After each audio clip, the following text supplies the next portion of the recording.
Baakiyalakshmi mess இன்னைக்கும் காமெடியில கலக்கிடுச்சுங்க. ஒரு பொண்ணும் அவங்க அம்மாவும் வந்தாங்க. எதுக்கு தெரியுமா? பாக்கியலட்சுமி மெஸ்ல பாட்டு பாடி ஆஃபர் வாங்க வந்திருக்காங்க. அவங்க பாட்டு பாட ஆரம்பிக்கும்போது ஒரு சின்ன தயக்கம். ஐயோ, எப்படி பாடுறது அப்படிங்கிற மாதிரி அவங்க முகத்துல ஒரு தயக்கம். ஆனா நம்ம பாக்கியலட்சுமி சும்மா இருப்பாங்களா? ஏம்மா, என்ன தயக்கம், நல்ல தைரியமா பாடுங்க அப்படின்னு அப்படியே உற்சாகப்படுத்துறாங்க. அந்த பொண்ணுக்கு அவ்வளவு தைரியம் வந்துருச்சுங்க. அருமையா பாடினாங்க. பாட்டு முடிச்சதும் டிஸ்கவுண்ட்டும் வாங்கியாச்சு. அவங்க முகத்துல ஒரு சின்ன பெருமை. அப்பாடா அப்படின்னு.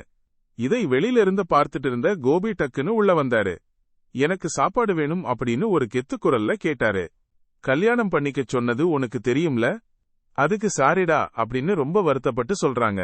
இதை கேட்ட பாக்கியலட்சுமி ஒரு சின்ன அதிர்ச்சியோட, எனக்கு அத பத்தி ஒன்னும் தெரியாது, எனக்கு ஒன்னும் பிரச்சனை இல்லை அப்படின்னு ஒரு அலட்சியமா சொல்றாங்க. மனசுல ஒரு உறுத்தல் இருந்தாலும் வெளியில காட்டிக்கல. அப்புறம் என்ன சாப்பிடணும் உங்களுக்கு அப்படின்னு ஒரு தொழில்முறை புன்னகையோட கேக்குறாங்க. கோபியும் ஏதோ ஒரு ஐட்டத்தை ஆர்டர் பண்ணி சாப்பிட்டு முடிச்சாரு. பில் போடுறதுக்கு முன்னாடி வெயிட் பண்ணுங்க அப்படின்னு சொல்லிட்டு காரில் இருந்து கிட்டார் எடுத்துட்டு வந்தாரு. நானும் பாட்டு பாடுறேன், எனக்கும் டிஸ்கவுண்ட் கொடுங்க அப்படின்னு ஒரு சாமர்த்தியமா கேட்டாரு. இதை கேட்ட பாக்கியலட்சுமிக்கு ஒரு தயக்கம். என்னடா இது, இப்போ இவர் என்ன காமெடி பண்ண போறாரு அப்படின்னு மனசுல நினைச்சுக்கிட்டு ஒரு சின்ன சிரிப்போட சரிங்க அப்படின்னு சொல்றாங்க. கோபியும் பாட்டு பாட ஆரம்பிச்சாரு. ஆஹா, கொஞ்ச நேரத்திலேயே பாக்கியலட்சுமி அப்படியே மெய்மறந்து கேட்க ஆரம்பிச்சுட்டாங்க. பாக்கியலட்சுமி மட்டும் இல்லைங்க, செல்வி, சாப்பிட்டுட்டு இருந்தவங்க எல்லாமே அப்படியே ரசிக்க ஆரம்பிச்சுட்டாங்க. கோபி பாட்டு பாடும்போது முகத்துல ஒரு கர்வம். பார்த்தியா, நான் எவ்ளோ நல்லா பாடுறேன் அப்படின்னு. அப்புறமா கோபி, நிறைய இடங்கள்ல ஆண்களை இந்த மாதிரி எல்லாம் பாராட்டுறதே இல்லை அப்படின்னு ஒரு சின்ன குறையோட தயக்கத்தோட சொல்றாரு. இதை கேட்ட பாக்கியலட்சுமிக்கு, என்னடா இது, இவர் இப்படி வலியிறாரு அப்படின்னு மனசுல ஒரு ஆச்சரியம். அப்புறமா டிஸ்கவுண்ட் போட்டு கொடுத்துட்டாங்க.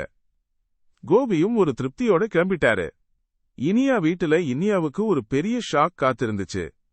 இனியாவோட மாமனார் வீட்டுல போதைக்கு அடிமையான நித்தீஷ் ரூம்ல இருந்து தள்ளாடி வெளியில வந்தான். இதை பார்த்த நித்தீஷோட அப்பாவும் அம்மாவும், ஏண்டா இப்படி பண்ற, எவ்ளோ சொல்லியும் கேட்க மாட்டியா அப்படின்னு ரொம்ப கோபமா திட்டறாங்க. நித்தீஷ் அவங்க அப்பாவோட கையை தள்ளிவிட்டு அவங்களுக்கு ஒரு அதிர்ச்சி. இனியா உள்ள வந்து, என்ன ஆச்சு, என்ன பிரச்சனை அப்படின்னு ஒரு கவலையோட கேக்குறாங்க. உடனே நித்தீஷோட அப்பாவும் அம்மாவும் அவனை தூக்கிட்டு போய் ரூம்ல படுக்க வச்சிட்டாங்க. இனியா, என்ன ஆச்சு இவங்களுக்கு, தண்ணி அடிச்சிருக்காரா, ஏன் ரூம்ல படுக்க வைக்கிறீங்க அப்படின்னு ஒரு குழப்பத்தோட கேக்குறாங்க. அதுக்கு இனியாவோட மாமியார், ஆமா, தண்ணி தான் அடிச்சிருக்கான், அவனுக்கு இந்த மாதிரி பழக்கமே முன்னாடி இல்லை அப்படின்னு பொய் சொல்றாங்க. அவங்க முகத்துல ஒரு பதற்றம், எங்க உண்மை தெரிஞ்சிருமோ அப்படின்னு. அது மட்டும் இல்லாம, அவன் இப்ப தண்ணி அடிச்சதுக்கு காரணம் நீதான், நீ உன்னோட எக்ஸ் லவ்வரோட பழக்கத்துல இருந்ததை பேசினதை பார்த்ததுனாலதான் அவன் இப்ப அப்செட் ஆயிட்டான் அப்படின்னு சொல்லி பழி போடுறாங்க. இதை கேட்ட இனியாவுக்கு ஒரு பெரிய ஷாக். நான் காரணமா அப்படின்னு அவங்க முகத்துல ஒரு அதிர்ச்சி. பாக்கியலட்சுமி வீட்ல ஈஸ்வரி பாட்டி ரொம்ப கோவமா உட்கார்ந்திருந்தாங்க. இதை பார்த்த எழில், என்ன ஆச்சு பாட்டி, என்ன டென்ஷனா இருக்கீங்க அப்படின்னு ஒரு அக்கறையோட கேட்டான்.